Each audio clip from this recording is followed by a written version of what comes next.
Welcome to the podcast Konmoto. My name is Christina Petersen. I'm a Feldenkrais practitioner, and I live in Germany, in northern Germany, and close by Lübeck. And today I have a guest. Her name is Pingel, and she is living in Spain. Yes. Hi, Pingel, and it's so interesting. Hi.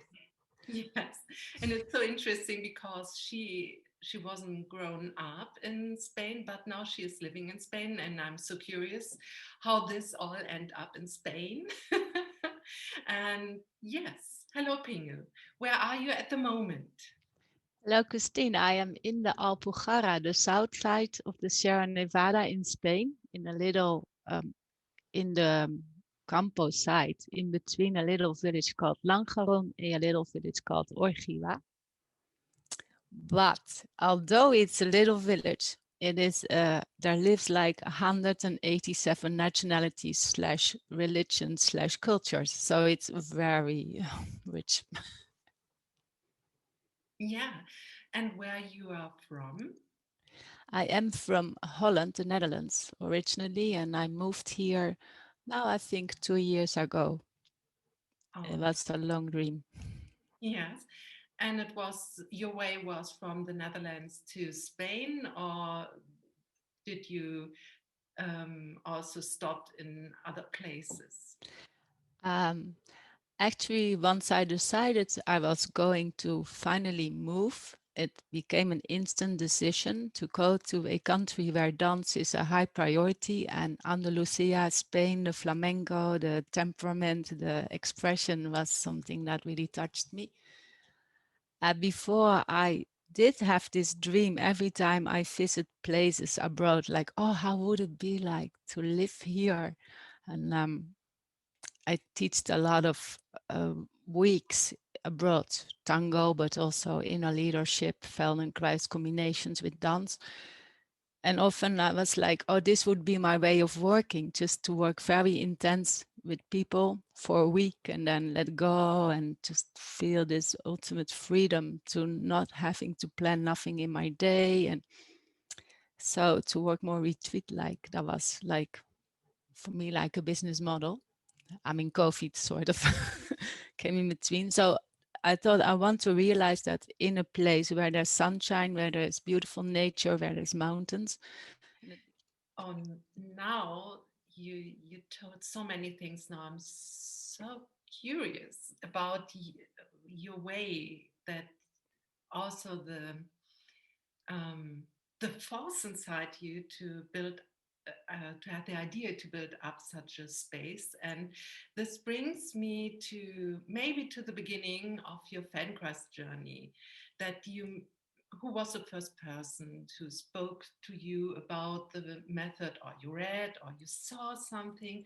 What was your first contact? It was a very impulsive thing. I met another dancer. I was talking with her about how to find more softness in my way of moving. I've been a very strong, high tone muscle dancer often.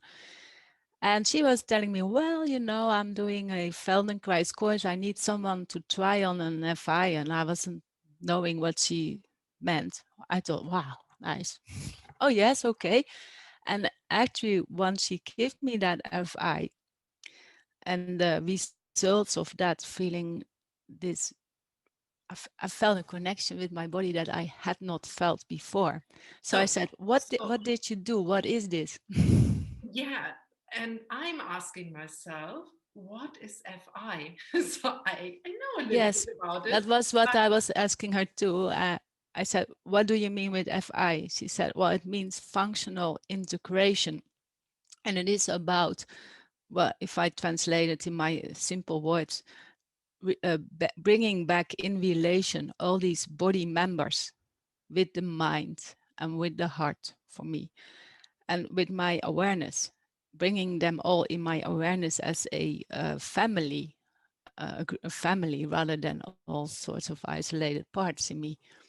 So my body family reuniting with me is my definition of FI. functional integration. Yeah. And the effect of bringing them back as a family is that we move more smooth because everyone knows its function again and does its own function, like in an orchestra. I mean, if the violin starts to do the piano part, it becomes kind of funky maybe, or if the contrabass starts to do lyrical little melodies rather than giving a ground beat like in the tango music. So everyone knows its own function, things work out smoother because nobody's fighting for somebody else's thing. And in the body, when the muscles, the skeletal muscles, for example, know how to support the skeleton rather than to become the skeleton, it becomes much lighter to move because they soften up. Supporting is not Oh, doing.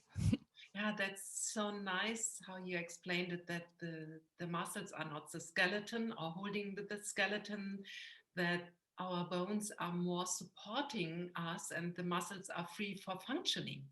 Yes, Or they have the throughout this the interplay between them, or this that the muscle do move the muscles and then there comes all the gravity play in between, and not that it's only holding.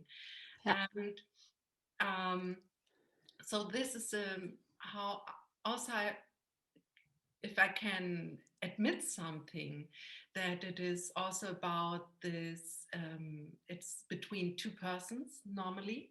So I think that's really clear that this happens between one person and the other. yes. It's not a group situation. You're And fully dressed. yes, you're fully dressed. And it's about touch, and that you more like talking with your hands, but this is all, they are also only to transmit the function or what is going on, or to mirroring what's going on in the other person, and this Yes, leaves more uh, knowledge about myself, or when I receive it, or when I, yeah, have the situation that I'm in an FI, but when I give an FI, I also have this, never the feeling I will bring something over the person, that I we see look. it like a tango. I see it Yes. very much like an Argentine tango. This listening and digesting the information I get from somebody else and then suggesting. There is never a manipulation. It's an invitation all the time to the nervous system of the other person. And it can only happen when can listen to my hands and feel through my eyes and have all my senses open and awake to that other person's life. And Yes, and did you have this deep understanding and feeling at the first time when you had, yeah, an FI, functional integration? I did not have that in understanding by my mind, but deeply something in me felt so connected all of the sudden, that felt so good. That was something I had never felt before. So it awoke my curiosity to, whoa, what, I'm so much feeling so much more whole than I did before. What is happening here? What is this? I want to know more. I want to learn about this. Wow, treasure. And that's where I sort of stepped in an open day of a training quite soon after that, without really knowing what Feldenkrais was. So I learned the Feldenkrais method through doing, experiencing, from a very impulsive action. In a way, I did not do long research or something like, what is this? Shall I do this training? It was just like something in me pulled me towards that training. Am I right? So you were a tango dancer, or you already were a tango teacher I when was you. at that time I was a tango teacher, and I also give other sorts of dance practices like improvisational dance.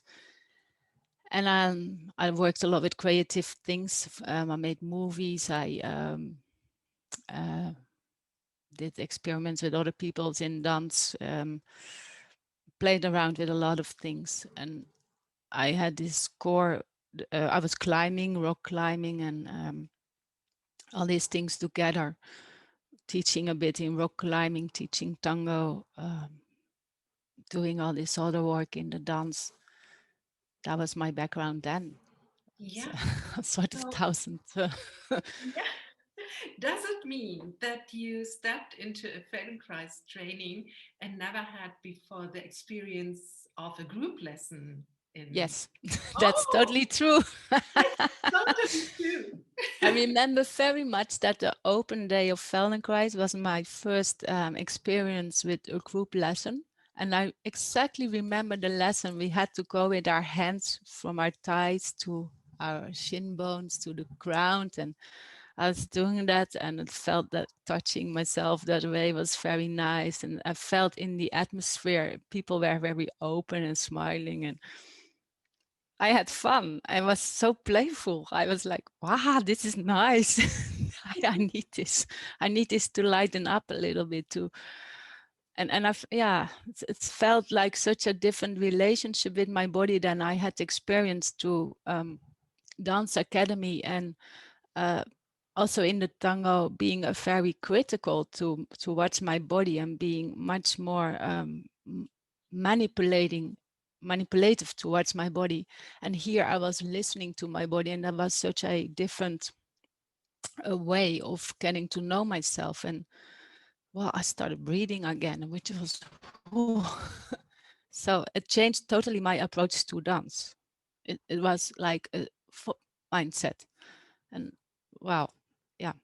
So I needed that in that time. I needed Feldenkrais very hard to, very much to, yeah, come to life again in and feel myself more. Yeah, so you already gave the answer to the next question Oh, I'm so interested in. It's uh, what did you learn or discover through the training? But maybe you can deepen something on this side or what? um, well, I got out many things out of the training. I know that the training can help a lot of people that struggle with pain to release pain, but that was totally not the way I entered in the training. I wanted to be a better dancer. In that time, I did not even know how hard I was for myself, how cruel I could be towards my body. I did not know I wasn't caring for myself. And during this training, I learned to care for myself, to take care for my body, and to have a more lovable relationship with my body. So I also became more lovable to my surrounding, less of a pushy person. And that was not what I expected to get out of the training, but it came along. And yes, I started to move more lyrical, got more fluidity, and I stayed out of injury for still till this day, and it rejuvenated me as well. And what I got out of the training, I think, was this more intimate relationship with my body and myself. I stepped out of many traumatic habits, and I embraced my playfulness and curiosity again, which helped me to have a different, develop a different mindset towards everything in life. Oh, Lifelong learning is what I remember from this training. Lifelong learning, live your unavowed dreams. Yes. And well, I call myself a sparkle guide because it reignited my inner sparkle. This playfulness, this curiosity, this connection with myself. That is for me is wow, vitality. And I missed that for a long time then. I came from a long struggle with myself, eating disorders, the whole shaboom, the dance academy like thing. So it changed me into a healthier way of being with myself. interesting. So I I I can say that's also some of my process. What I went through, each person is different, but I would say that is something what also the Feldenkrais method gave me, or this um, constantly doing the Feldenkrais method is really this. And I like to see how people also go into these fields. If there sometimes at the beginning there is, yeah, they lie down, they do the movements, and then they stand better and this. And then there comes a point they really start to enjoy. And then when I see this smiling, this standing up, and then I know they will stay with me or another practitioner, or they will look to other things, but they will stay with the method. There's a click. I often saw the click, and I'm happy for everyone who Yeah. is yeah, who like to do this click or this step. And yes, I hope with this conversation, maybe some people think, oh, maybe it's an interesting thing. This is something what speaks to me, and then I step into into it. I want to maybe Yeah. have a look to the Feldenkrais method, because sometimes we are so known. I don't want to say it's not so not a theme that it's good if you have back pain or something, but it is really a thing which is for the whole person maybe interesting. I think someone pointed it out very nice some time ago. Pain and tension are signs that you are not connected to yourself. And so if you want to step out of pain or tension, you got to develop a different form of relationship with your body and become a caring mother for your body rather than a and I think many people learn a lot about their bodies from books from the outside. But what about learning from your body, learning about your body from the inside out? So you really connect to your needs and you're not telling yourself you have needs. For me, there's a big difference, and that makes all the difference that I notice with my clients and with myself, whether we're going to feel vitality on the long term or short term vitality and going into bouncing up, down, or we really have find this own this way of being with ourselves that gives us that energy and lightness in moving to life. It's about know thyself. Shakespeare already mentioned that. And I think that only happens when you learn from the inside out. You connect with yourself. You can read in the books who you are, but you're not what in the books. That's only there. So I guess when people really want to step out of pain and tension, they they want that for a longer term, forever.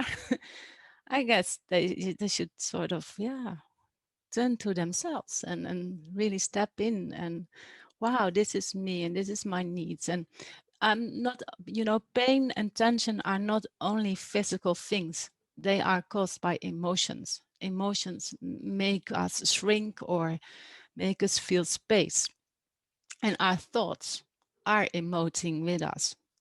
So it's not only thinking in the physical realm, it's a much bigger thing for me. And many approaches are very much on only the physical fix the physical pain, but you know the pain isn't there only because you hurt yourself by bumping into something. Why did you bump into something? Were you paying awareness to where you are you here or are you somewhere there? you know for me it's a bigger picture than only the pain. Yes, and I think you speak there about something, there are accidents and something what happens, or destiny, but the whole thing also is what leads us to this, or yes, or how I move all the day. And that, Yeah, but I mean, the moving comes from an intention, and the intention is driven by emotion. We We respond all the time to this emotion flow in us, and that is about us. And I think destiny, well, it's very much giving your responsibility to something else. I think we are self-responsible, and we have as much to say about our destiny as our destiny has about us. I mean, I choose. I believe in the freedom of choice. And I think that is one of the beautiful things in the Feldenkrais method, that it's not about changing, it is about getting choices so you can change.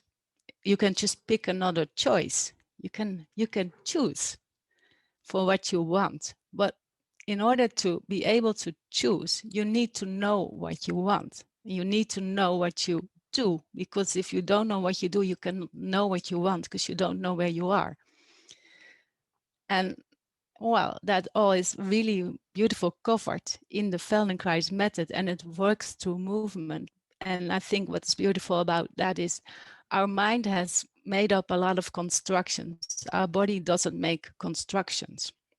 So our body is pretty truthful to what is really happening. And if we are able to listen to that, we can learn a lot and understand more about ourselves in a very playful way. Yeah, wonderful.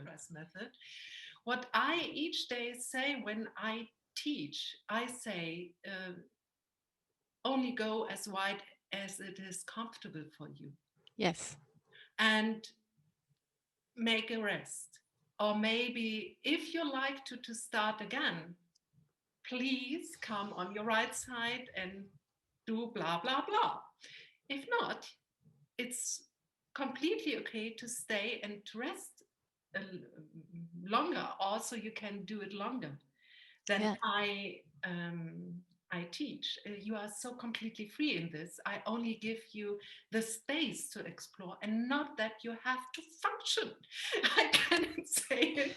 Yeah. Is that There's so much must in many of the things we do. We must do this now. And the beauty in a Feldenkrais lesson or class is to skip the word must and listen into what you really feel like doing, and do that with an attention as if time does not exist. Doesn't have to be finished now. And rest whenever you need. So to really, yeah, stop listening to all these outside mind things, blah blah blah, do this, do that, your list, your this, and then just be with yourself. Actually, it's, yeah, in that sense almost like a meditation, except that in this meditation it's really paying attention to what's happening inside rather than to become totally still. But it is taking the same time for yourself to just step out of the busyness of life and, yeah, be for a moment, really be, and be with you, with mm, yourself, and really, yeah, make yourself comfortable. When do we do that? When do we really pay attention to, oh, do I really lie nice like this, or should I have another blanket, or do I feel a bit cold, maybe I do something over me or not, to really answer that need? Not much people do that, and to learn that and to really learn to pay attention to that, I think that's one of the beauties when we're in a Feldenkrais class, in a group class, that although there's a whole group and we're going to move that still in all that moving, you always listen back to yourself, and how is this for me, and what do I need now, and to act upon that, and think, okay, actually, yeah, but the teacher says I must do this, so I do it. But and to go back to yourself, no, I need this, I need a pause. The world can go on, but I need to be in this space now. yeah, that's very interesting. So I I moved my praxis into Zoom classes Yes, me too. because of these situations we have. It's more secure for everyone, and so I can discuss with my clients what happens when they are alone in their living room. And it's so interesting. Sometime before I thought Feldenkrais, I lie on my 2 square meters and there's not so much going on between the other persons because it's not like volleyball playing or football that you throw the ball and who is, there's not so much interaction, but it does something to you if there is maybe someone like moving like big movements or someone beside you is like still like almost asleep and you are in between maybe this and you think am I right or not, and um, that this is something what really happens also in Feldenkrais lessons for in group lessons, Yes. that there is a big interchange, and some of my clients say, oh, they thought at the beginning they don't appreciate the situation, so they did it because they wanted to stay in contact with the method, they wanted to have lessons with me, and this, but then they found out that once for a while it's maybe a good thing also to experience themselves only on the floor without someone beside them. They like to talk to each other behind, or sometimes they look, but they are really with them alone, and there's no distraction. I want to say they are Yeah. really with them, with their rhythm, with their um, um, fastness, or yes, and that there is an advantage also in this setting. That was so interesting for me. And I want to say something about what you said about am I right or not? I realized that is a very uncomfortable situation in the first moment, as we are so taught all our lives about someone telling us what is right and not. And then all of a sudden you're thrown back on your own inner GPS system. Is this right or is this not? And in the beginning, when students do the first Feldenkrais class, I got back from them that I was all the time, I was busy wondering whether I was doing it right because you don't show anything. And to learn to rely on your own guidance, I think that, and especially with the Zoom classes being in your own room and not everyone being always that clear present in the video, depending on the internet connection, to be thrown back on your own guidance and to really be with that insecurity. Can I trust myself on what is right or not right? And and to learn through this whole uncomfortable situation in the beginning of not knowing, to learn, yes, I can trust myself. That is so empowering, isn't it? yes, it is. It is. So that's what I like about the Feldenkrais method. I don't Yes. have to. That that's something I told everyone at the beginning. Why do you do it? Why do you like it so much? And I say, I don't have to do. I don't have to.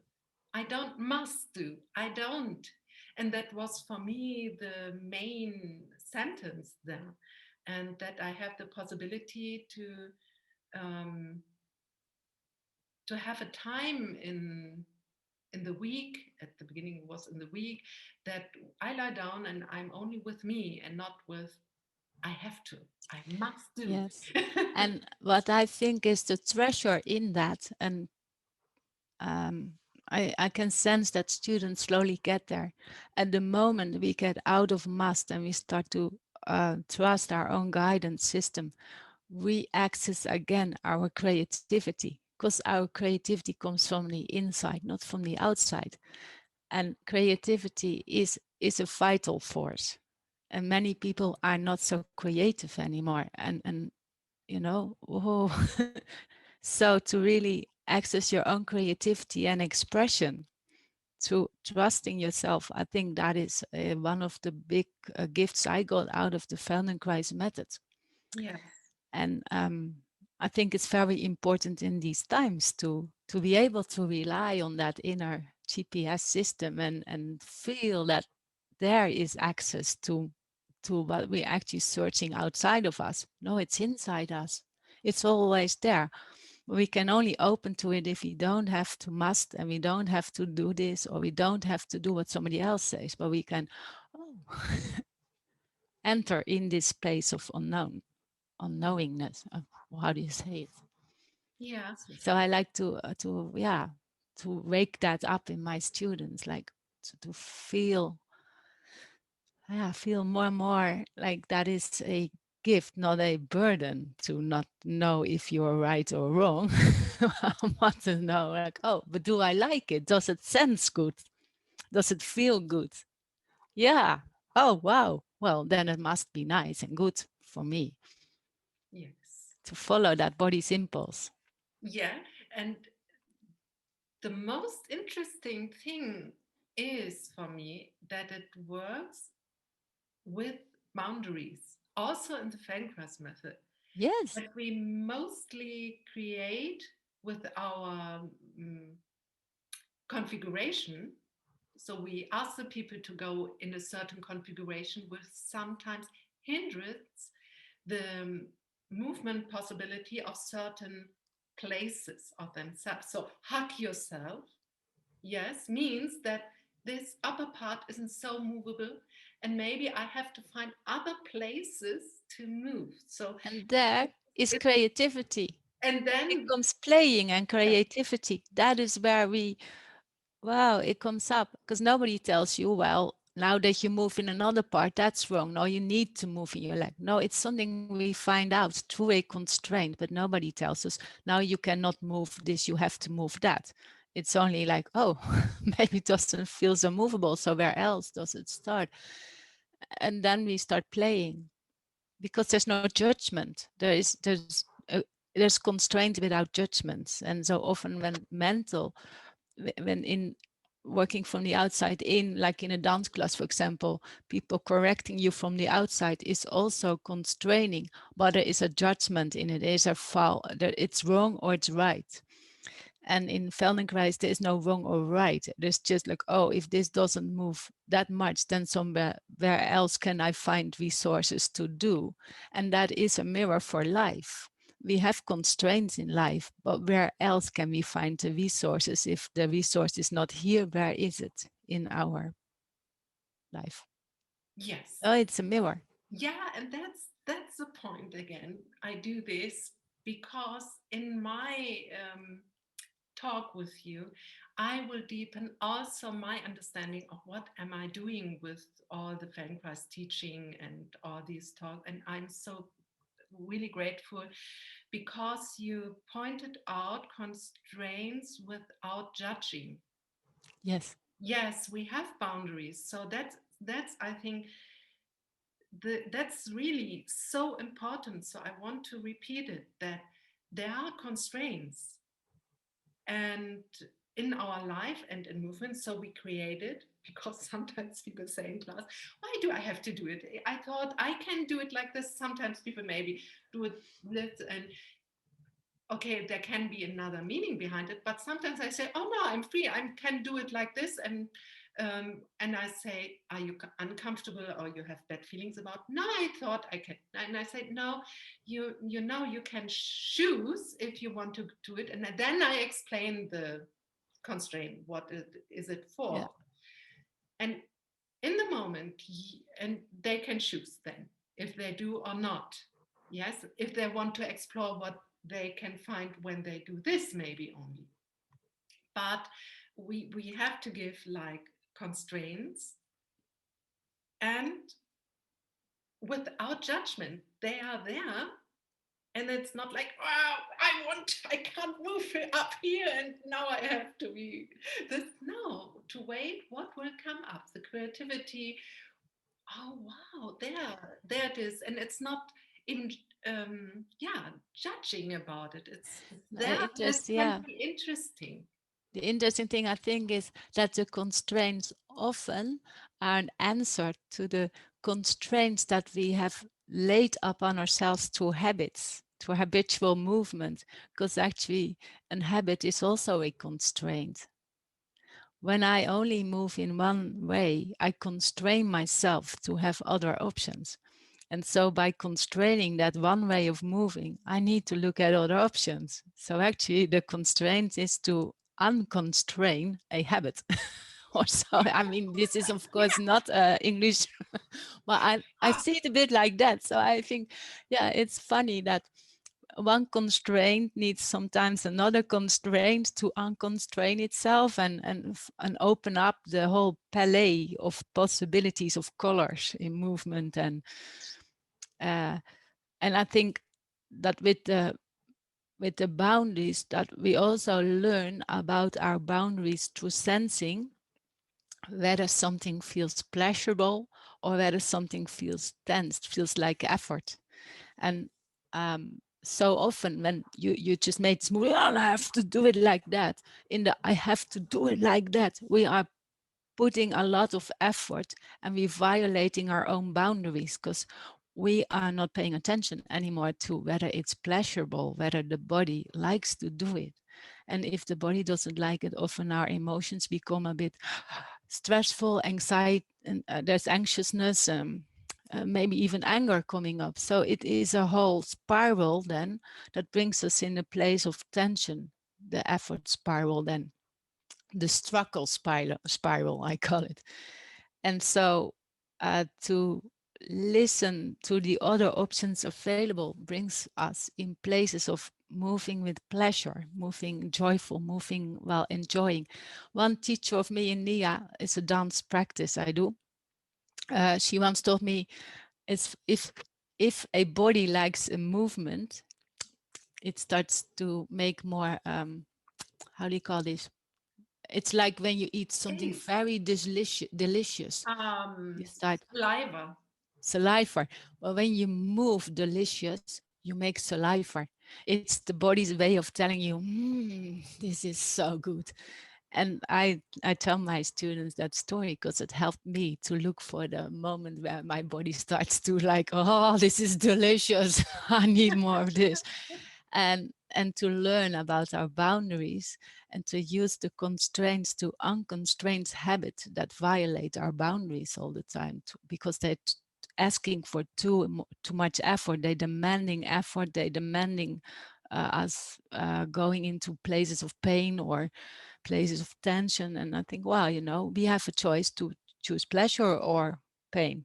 What shall we choose? And many people are not aware of that choice. They just, roll automatically in the pain tension spiral and say, well, I have a nice story to share here. One person came and said, I have pain in my back and my shoulder. I said, okay, what happened? Well, I was working in my garden and I was sitting but I didn't want to make my knees dirty. So I sit and I read and I could feel it was not nice, but I wanted to finish this. And I said, well, why did you want to finish it? Yeah, because, I don't want to spend another day on it. And so I said, you say your body hurts you, but isn't it the opposite? Why are you hurting your body? Why is such a burden to your body? Why are you doing this? You know it hurts and you keep on doing this. Is that smart behavior? But so many people do so. And often we don't realize that we are looking for the wrong direction if we do that. And I think Feldenkrais method, it has helped me to make a conscious choice for the direction of pleasure and say, well, if this hurts, I'm going to adapt something. This is not going to work for me. Yeah. And I think that is one of the important things that we learn. What is it to have boundaries and respect them? And how can we step out of these habits that not respecting these boundaries? Wonderful. What do you say? Wonderful. Yeah, yes, yeah, good. Yeah, I love that about the Feldenkrais method. Yeah, yeah, you are speaking so much out of my heart, and that this is a very deep layer. What you can find in the Feldenkrais method, or what is below it. So that Yeah, is nothing about straining yourself, maybe being like busy to do this the work. Yes, that's if you don't do this work it can't work. But the other thing is completely open and leads you to yourself. The idea is really you are responsible in one in a certain kind of yourselves too, because And that is a very uncomfortable thought for many people as well in this culture where we live in, where everything needs to be fixed. And we go to someone else and say, fix me. We take 10 times a massage, a chiropractor, and this. And then a week later, the pain is back. We, we give our responsible for our health away lots of times. And to take that responsibility back and say, well, what's my role in this? Which is not the most comfortable message for people. But I think it's a very important message for many people. And I think that the Feldenkrais method has a very important function to help us to get back this responsibility, our self-responsibility. So we are in charge of our choices. yes And we to realize that and to not being a victim of your body or a victim of this or a victim of that. It's not so empowering for a life that would have to have sparkles or something, you know. And I think that that is for me one of the big topics in the Feldenkrais method, and how to sell that is still a question. But I think,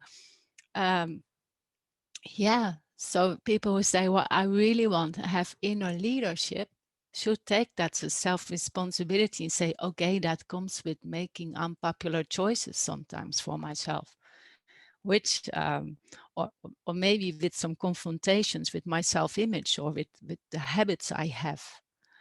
No one can fix them for me. I have to do that myself. This and of course I'm not talking about really sicknesses like maybe immune sicknesses or cancer, so that's a different topic, but many forms of pain we inflict on ourselves, and we often blame something else for it, and that's why we stay in pain.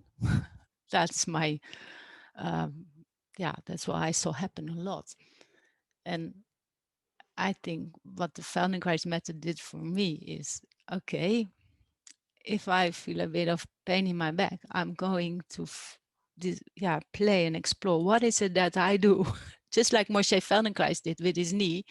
What is it that I do that is causing me pain? And how can I do it different so I don't have to experience this pain? So has its own challenges in life, and how to bring this bring this choice in every challenge. Something doesn't have to break you, it can also make you. But where will you look? What is your perspective on your situation? And whether it's something that we're born with a function that is not idealistic, or whether we go into an accident that causes that, or we also we keep on having choices to make the best of it, to find the most potent situation possible. And that is what he did yeah and with I his knee. He yeah probably maybe may have not have the knee that he had before the football thing, if it was the football accident, but he really find a way to have optimal use of his knee in the new condition it is. And that needs to look at, what can I do different? yes And there we come with and I like what you said about first you need to see the other possibilities, the other yeah, ways to move, and maybe not only one. at It's least three. at least three, like you said, at least three. I think that's really good. that that you can see. Yeah, I, Well, they say, I mean, if you only have one choice, you have a dilemma. So you need more choices than that to really have a free choice. Otherwise, so you need to be able to try out a little bit, hop around, and yeah, then say, oh, this is the best choice. Yeah. yeah, But too many choices can also be confusing. I learned by choosing a learning management system to build an online course. I think, oh, there's so many choices, that's a little too much. Can be like in the supermarket with 10 marks of milk, and then think, well, what milk is better in that sense?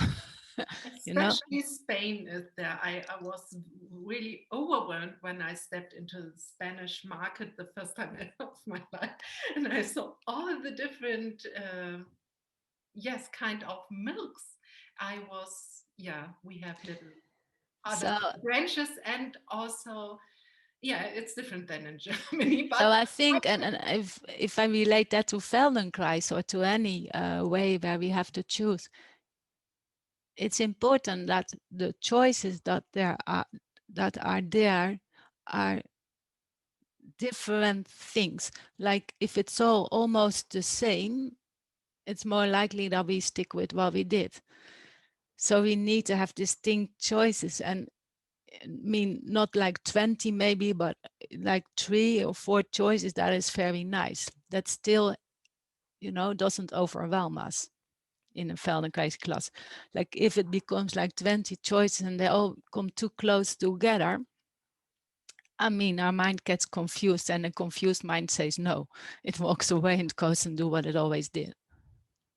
yes, So I think that this whole thing about choices is carefully crafted in the Feldenkrais method to really, yeah, have the nervous system to stay open and be curious. We need to really play with the buttons, the volume of the little bit of this, different sound, different sound. Okay, let's first see how it goes together. What is the reaction? Maybe bring in this, tune up that, but not like, oh, throw it out all there. What sometimes happens in modalities that I saw, there's so many things being thrown upon someone that somebody is like, run away. Like in the supermarket, when I see all this milk, I probably forget to buy my milk. It's too much, and I think I can choose, and I go. So in the Feldenkrais method, I really value that there's so much understanding about how the nervous system works and how to bring in all these different possibilities in a way that the nervous system can process and can be invited to open rather than close in overwhelm. yeah, That is something I really appreciate about this method. yes, yeah.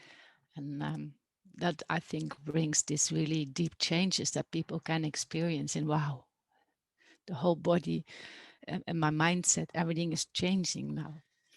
Yeah, I think that's such a good sentence for the end. I will first feel, and then I will judge. Yeah, like Feldenkrais says, sense, feel, think, action. And rather than making thinking the most important part and the decision part, bringing the others in place as well, and have a bigger experience before we fix our thoughts in one frame setting and say, well, it's like this, and I won't try this because I think like this. It's a narrowing way of, and it does that in the body as well. The mind, the thoughts in the mind have this impact on the body, narrowing or creating space, just like feelings have. And so the more we can open up here, the more we open up here. Yeah. So yeah. So I think it's a round thing. We have Yeah. had so good little aisles of um, bringing to the foreground what I think is so important in the Feldenkrais method. And but at the end, every time I ask, is there something else inside you, Pingel? What you want to send out? What you have in your mind? What I didn't ask. Well, I want to say the Feldenkrais method is a beautiful method. It's not the only thing. So rather than to fixed mind on the Feldenkrais method, I see it as an entrance to a lot of ways of looking into other things I do. Also approaching my dance, emotional work in the dance, in the creativity.